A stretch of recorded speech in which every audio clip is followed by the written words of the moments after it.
Ճիշտն ասած, այս հարցը պատասխանի ժամանակ ամենաքիչն էի սպասում, որ էլի կոմբայն են հիշելու։ Բայց ձեզ մի հարց ունեմ, ձեզ Տիկին Հովսեփյան, ինչպես եք դուք վերաբերում 2022 թվականի հոկտեմբերի 6-ի Պրահայի հայտարարությանը, որպեսզի իմ ու ձեր միջև կոմունիկացիոն խնդիրներ չառաջանան։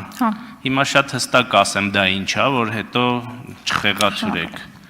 Եվրոպական քաղաքական համայնքի գագաթաժողովի շրջանակներում տեղի է ունեցել վարչապետ Փաշինյանի, Ադրբեջանի նախագահ Իլհամ Ալիևի,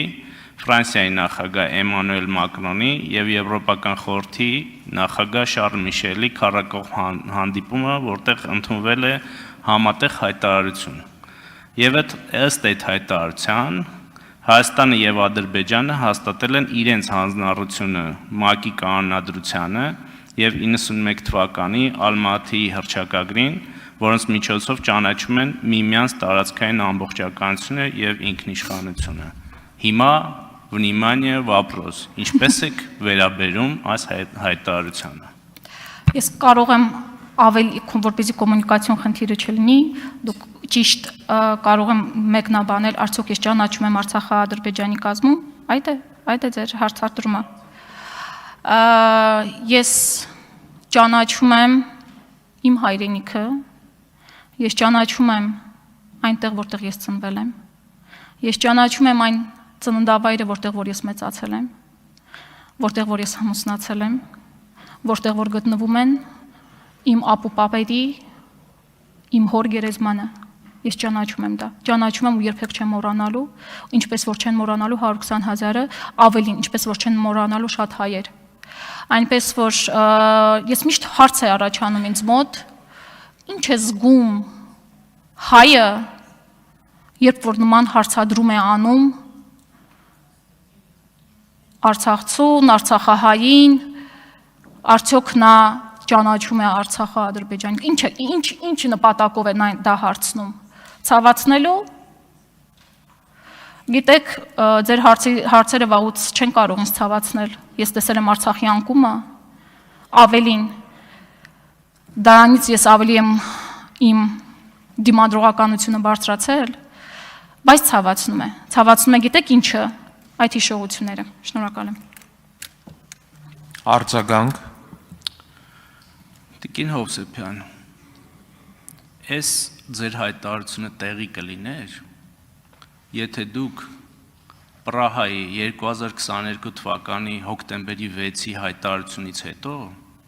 մի հատ շռնդալից հայտարարություն անեիք եւ դուրս գայիք արտաքին գործերի նախարարությունից, որտեղ մնացել եք մինչեւ 23 թվականի օգոստոս։ Սա մեկ եւ երկրորդը, եթե նույնիսկ դա այդպես չի, չնայած դուք երեք ձեր գործընկերը ներկայացրել է ձեր կենսագրությունը։ Մեկ էլ այսենց շռնդալից հայտարարություններ ունենալ դեպքում